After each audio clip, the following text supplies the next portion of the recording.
Example number 8 को solve करते हैं।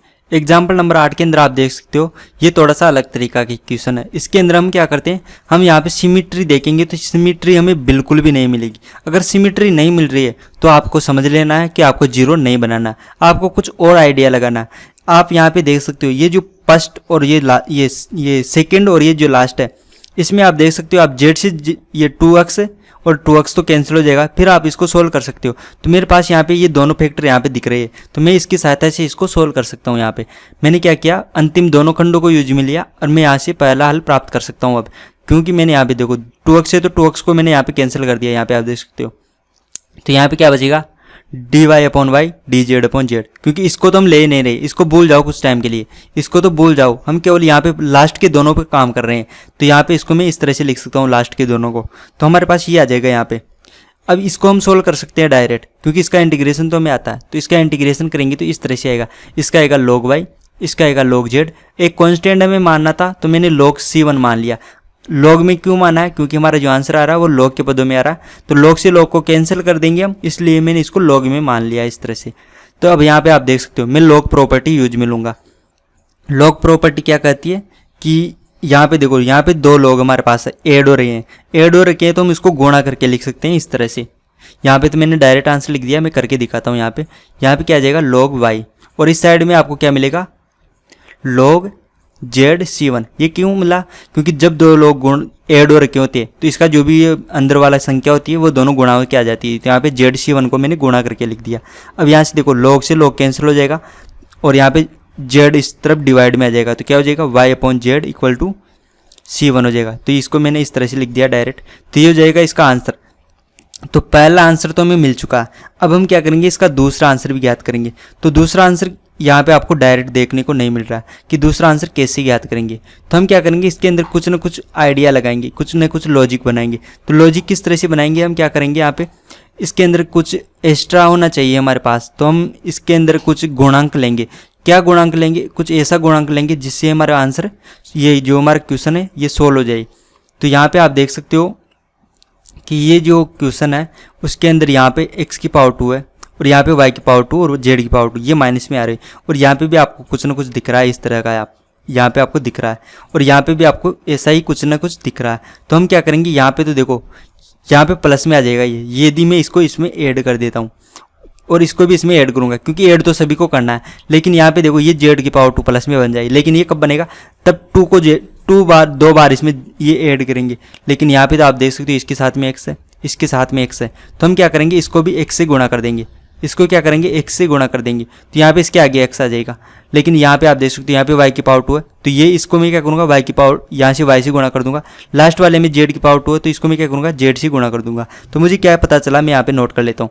इसको तो मुझे x से गुणा करना है, इसको मैं क्या करूँगा, y से गुणा करूँगा, इसको मैं z से गुणा करूँगा। ऐसा क्यों कर रहा हूँ, क्योंकि z की पावर 2, यहाँ पे भी z की पावर 2, यहाँ पे y की पावर 2 बन जाएगी और यहाँ पे y की पावर 2 है। और यहाँ पे इन सबके साथ में, यहाँ पे देखो x है, यहाँ पे भी x है, तो इनके साथ में x आ जाएगा।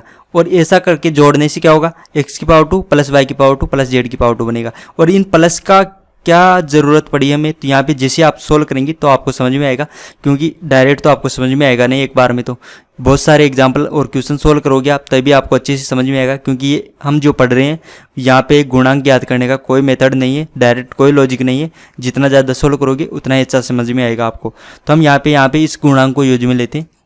तो आप देख सकते हो मैंने x, y और z को यहाँ पे गुणांक ले लिया। अब गुणांक लेने के बाद हम क्या करेंगे, यहाँ पे इस तरह से बन जाएगा, क्योंकि इसको हमने x से गुणा किया तो x dx, इसको y से गुणा करेंगे तो y dy और यहाँ पे z dz। तो ये इनको ऐड करने के बाद ये मिलेगा।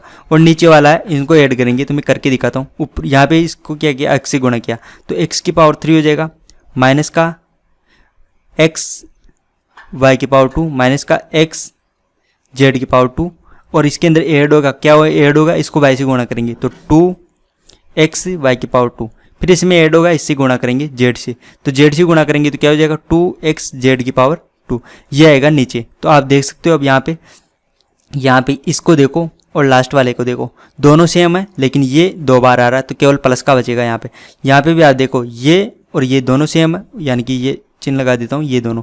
तो हम इसको कैलकुलेट करेंगे तो यहाँ पे x की पावर 3 आएगा, फिर माइनस यहाँ पे क्या बचेगा, प्लस का बचेगा, क्योंकि ये माइनस का 1 बार है, प्लस का 2 बार है, तो केवल 1 बार बचेगा प्लस का, x y की पावर 2। इसी तरह से बचेगा प्लस एक्स जेड की पावर 2। अब यहाँ पे एक्स को कॉमन लोगे आप, तो कॉमन लेने के बाद एक्स की पावर 2 प्लस वाई की पावर 2 प्लस जेड की पावर 2 ये बचेगा आपके पास। तो आप देख सकते हो यहाँ पे एक्स की पावर 2, वाई की पावर 2, जेड की पावर 2 और एक्स कॉमन आ रखा है यहाँ पे। तो इस तरह से नीचे वाला पद ये इस तरह से बचेगा। तो आप देख सकते हो ये गुणक लिया तो ये इस तरह से बदल चुका। अब हम इसको सोल्व कर सकते हैं। कैसे सोल्व कर सकते हैं, यहाँ पे आप देखो, इन दोनों को देखो आप, इसको हम सोल्व कर सकते हैं कैसे। यहाँ पे देखो x से तो x कैंसिल कर देंगे हम, और यहाँ पे देखो ये जो है इसी का अवकलन करने के बाद ऐसा कुछ मिलेगा आपको। आप देख सकते हो इसका अवकलन करेंगे तो आपको क्या मिलेगा, 2x dx मिलेगा। लेकिन 2 की जरूरत है, 2 से हम गुणा कर देंगे तो 2 आ जाएगा यहाँ पे क्या मिलेगा, 2y dy 2z dz। क्योंकि आप देख सकते हो x की पावर 2 का अवकलन करो तो क्या आएगा, 2x, यहाँ पे लिख देता हूँ मैं 2x dx इस तरह का बनेगा। और ऐसा आपको यहाँ पे दिख रहा है, इसी तरह y के लिए दिख रहा है, इसी तरह z के लिए दिख रहा है। 2 की जरूरत पड़ेगी तो 2 से तो हम गुणा कर देंगे अपनी इच्छा से, क्योंकि दोनों तरफ गुणा करेंगे, 2 फंक्शन लेंगे तो हम यहाँ पे। तो ये फर्स्ट और लास्ट को मैं यूज में लेकर इसको आगे सोल्व करूंगा यहाँ पे। तो आप देख सकते हो मैंने क्या किया, अंतिम दोनों खंडों को यहाँ पे ले लिया इस तरह से। ये पहले वाला जो खंड है इसको मैंने इस साइड में लिख दिया, उससे कोई फर्क नहीं पड़ता।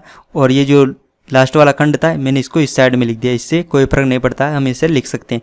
और यहाँ पे आप देख सकते हो यहाँ पे x था और यहाँ पे x से तो x को मैंने कैंसिल कर दिया। यहाँ पे आप देख सकते हो x को हटाकर लिखा है मैंने यहाँ पे, तो यहाँ पे केवल 2z बच गया। और यहाँ पे केवल ये अंदर वाला गुणनखंड है ये यहाँ पे बचा हुआ है, इसको मैंने यहाँ पे लिख दिया, क्योंकि x तो यहाँ पे कैंसिल हो रहा है, ये x और ये x यहाँ पे कैंसिल हो गया। तो यहाँ पे इस x को और इस x को तो मैंने कैंसिल करके इस तरह से लिख दिया इसको, यहाँ पे आप देख सकते हो।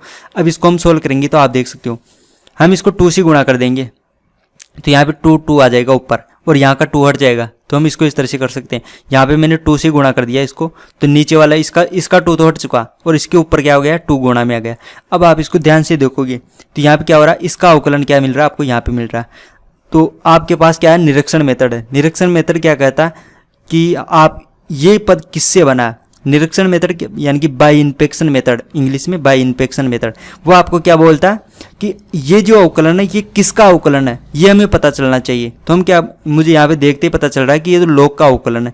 लॉग का अवकलन क्या कहता है कि लॉग यूं मान लो आप, लॉग यूं हो आपके पास, तो आप इसका अवकलन करोगे तो क्या मिलेगा आपको, इसका अवकलन कर रहे हो आप x के सापेक्ष, तो आपको क्या मिलेगा 1/u और du/dx, इस तरह से इसका लॉग मिलता है।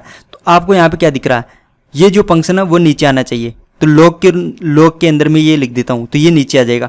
फिर उसके बाद इसी का अवकलन ऊपर आना चाहिए, तो इसी का अवकलन देख रहे हो गुणा में आ रहा है, तो इसका अवकलन इस तरह से मुझे समझ में आ रहा है। तो मैं इसको करके दिखाता हूँ, आपको अच्छे से समझ में आएगा।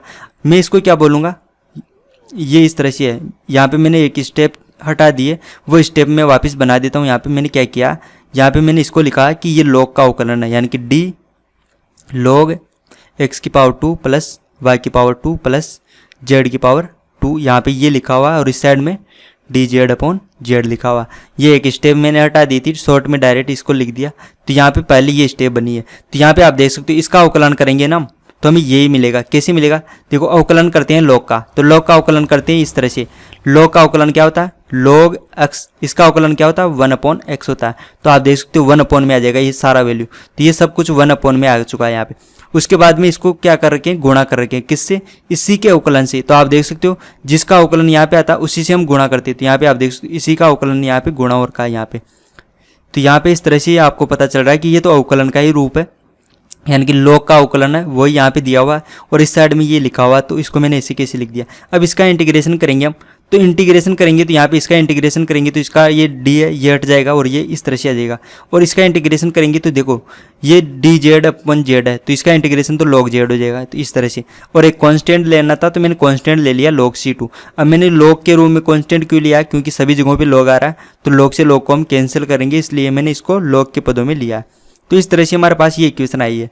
अब यहाँ पे हम log प्रॉपर्टी यूज में लेंगे, तो log प्रॉपर्टी यहाँ पे क्या कहती है, ये दो log क्या ऐड हो रखे हैं, तो मैं इसको गुणा कर सकता हूँ, log c2z लिख सकता हूँ इसको। अब यहाँ से देखो log से log कैंसिल हो जाएगा, तो ये पूरा किसके बराबर हो जाएगा, c2z के बराबर हो जाएगा। तो मैं यहाँ पे करके दिखा देता हूँ, ये पूरा किसके बराबर हो गया, ये अंदर वाला c2z के बराबर हो गया। अब यहाँ से देखो z से मैं डिवाइड कर दूंगा इसको, तो z से डिवाइड करेंगे तो ये इस तरह से बन जाएगा, क्योंकि यहाँ से z हट जाएगा, z से डिवाइड करेंगे तो हमें ये मिला है यहाँ पे। तो ये हो जाएगा इसका दूसरा आंसर। आप देख सकते हो ये किस में आ रहा है, वाई और जेड में, ये किसी में आ रहा है एक्स वाई और जेड में। तो ये दोनों आंसर पूरी तरह से अलग अलग है, ये बिल्कुल भी सेम नहीं है। इसका मतलब ये क्या है, ये दोनों इसके हल है, स्वतंत्र हल है। एग्जाम्पल नंबर 8 को हम इस तरह से सोल्व कर सकते हैं। तो आपने यहाँ पे नया कंसेप्ट सीखा होगा कि हम बिना जीरो बनाए भी हल कर सकते हैं। हम यहाँ पे जीरो क्यों नहीं बना सकते, क्योंकि हमें सिमिट्री नहीं दिख रही, इसलिए हम यहाँ पे जीरो नहीं बना सकते। तो आपको ध्यान रखना है। अब एक और एग्जाम्पल करेंगे जिसके अंदर भी हम इसी तरह से कुछ ना कुछ आइडिया लगाकर सोल्व करेंगे। अगर आपको हमारे वीडियो से हेल्प हो रही है तो हमारे यूट्यूब चैनल को सब्सक्राइब कीजिए, और आपको फिजिक्स, केमिस्ट्री, मैथ, बायो या किसी भी कॉम्पिटिटिव एग्जाम के PDF नोट्स चाहिए तो आप हमारा ऐप डाउनलोड कर सकते हो। ऐप हमारा क्यूरियोसिटी फाउंडेशन नाम से प्ले स्टोर पे मिल जाएगा, या हमारे चैनल पे कितने जो भी वीडियो है उसकी डिस्क्रिप्शन बॉक्स में जाइए, वहाँ पे आपको हमारे ऐप का लिंक मिल जाएगा, वहाँ से भी आप डाउनलोड कर सकते हो। तो आप हमारे ऐप को डाउनलोड कीजिए, हमारे यूट्यूब चैनल को सब्सक्राइब कीजिए और वीडियो को शेयर कीजिए अपने फ्रेंड्स के साथ।